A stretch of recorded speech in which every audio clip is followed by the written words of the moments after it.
Cyber attack হয়েছে আমাদের উপরে। চতুর্দিক থেকে একটা পরিকল্পিতভাবে বিএনপিকে হেয় প্রতিপন্ন করবার জন্যে, বিএনপিকে উড়িয়ে দেওয়ার জন্য, এবং সবচেয়ে মারাত্মক যেটা, ফর দ্য ফার্স্ট টাইম এবার আমাদের নেতা তারেক সাহেবের উপরে আক্রমণ হয়েছে। সাইবার ওয়ারে যে যুদ্ধ, সাইবারের যে যুদ্ধ, সেই যুদ্ধের জন্য যে প্রস্তুতি, এই কথাটা আমি বারবার করে বলেছি। আমার মনে হয় এর আগের যে অনুষ্ঠানগুলোতে এসেছি আমি সেখানেও তোমাদেরকে বলেছি।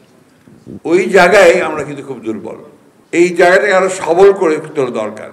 আমাদের এখানে আমরা যারা আছি আমরা সবাই প্রায় বয়োবৃদ্ধ মানুষ, অনেকেই আছি একেবারে ইলিটারেট এই আইটি সেক্টর সম্পর্কে ধারণাই বলতে পারি জানি এতটুকু।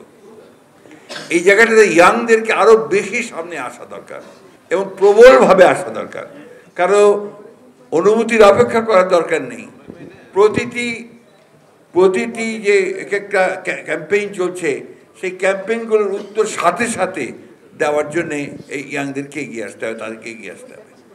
এই কথাটা আমি আগেই বলে নিচ্ছি এই জন্যে যে এখন একটা কিন্তু মারাত্মক রকমের একটা বড় রকমের আক্রমণের শিকার আমরা হয়েছি। সাইবার অ্যাটাক হয়েছে আমাদের উপরে। চতুর্দিক থেকে একটা পরিকল্পিতভাবে বিএনপিকে হেয় প্রতিপন্ন করবার জন্যে, বিএনপিকে উড়িয়ে দেওয়ার জন্য, এবং সবচেয়ে মারাত্মক যেটা, ফর দ্য ফার্স্ট টাইম এবার আমাদের নেতা তারেক সাহেবের উপরে আক্রমণ হয়েছে। আমি এটা আপনারা লক্ষ্য করেছেন নিশ্চয়ই। তার নাম ধরে, তার কথা বলে, তাকে বিভিন্নভাবে মেলাইন করে তার সম্পর্কে কথা বলেছে, যেটা খুব অ্যালার্মিং। আমি তাই অনুরোধ করব যে যারা তোমরা এই কাজটা করছো তারা তোমরা আরও ব্যাপকভাবে করো, আরও বেশি মানুষকে সঙ্গে নিয়ে করো, আরও বেশি যারা এই কাজের সঙ্গে জড়িত আছেন তাদেরকে সঙ্গে নিয়ে করো। আমাদের খুব বড় দুর্বলতা আছে বিএনপির, এটা আমাকে অনেকে স্বীকার করবেন কিন্তু জানি না। আমরা পড়তে চাই না। পড়াশোনাটা আমাদের কাছে একটা খুব একটা ভালো বিষয় না। এটাকে বদলাতে হবে, পড়তে হবে বেশি করে। এই যে আজকে ডাক্তার সাহেবের কথা শুনে আমরা সবাই খুব খুশি হলাম, মাহবুবুল্লাহ সাহেবের কথা শুনে সবাই খুব খুশি হলাম, মাহাদিনের কথা শুনে সবাই খুব খুশি হলাম। এরা কিন্তু পড়াশোনা করে ওই কথাগুলো বলছেন, যেটা শুনে আমরা আপনার সমৃদ্ধ হচ্ছি, ভালো লাগছে। তো সেই পড়াশোনাটা যত বাড়ানো যাবে তত কিন্তু লড়াইটা তত শক্ত করে করা যাবে। এই কথাটা আমাদেরকে মনে রাখতে হবে এবং পড়তে হবে সব বিষয়ে, শুধুমাত্র একটা বিষয়ে পড়লে হবে না।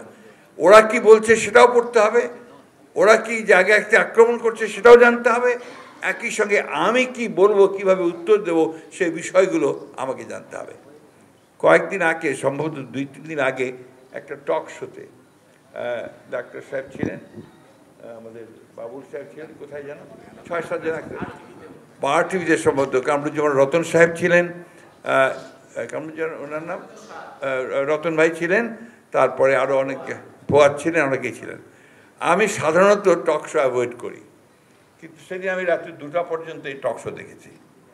আমার কাছে মনে হয়েছে যে এই টক শোটা যদি সবখানে ছড়িয়ে দেওয়া যায় তাহলে বিএনপি যে কথাগুলো বেরিয়ে এসছে আমাদের ডাক্তার সাহেব বা বাবুল বা অমরনাথের কাছ থেকে, এইগুলো অনেকভাবে সেটাকে খণ্ডন করে, যুক্তি খণ্ডন করে, অন্যের আক্রমণটাকে খণ্ডন করে কথাগুলো একটু যাওয়া দরকার। আসলে বুদ্ধির যে লড়াই, মেধার যে চর্চা, এটার কোনো বিকল্প নেই। কিন্তু আমরা বলছি যে আমরাই শ্রেষ্ঠ। কীভাবে শ্রেষ্ঠ? আমার চেয়ে অনেক শ্রেষ্ঠ এখন ওই পরে চলে গেছে, যারা আমাদের সমালোচনা করছে না। তো সেই জিনিসগুলো কিন্তু আমাদেরকে মাথায় রাখতে হবে। মেরিটোক্রেসি কোনো বিকল্প নেই, মেধার কোনো বিকল্প নেই। সেই মেধায় আমাদেরকে সম্পূর্ণভাবে এগিয়ে যেতে হবে।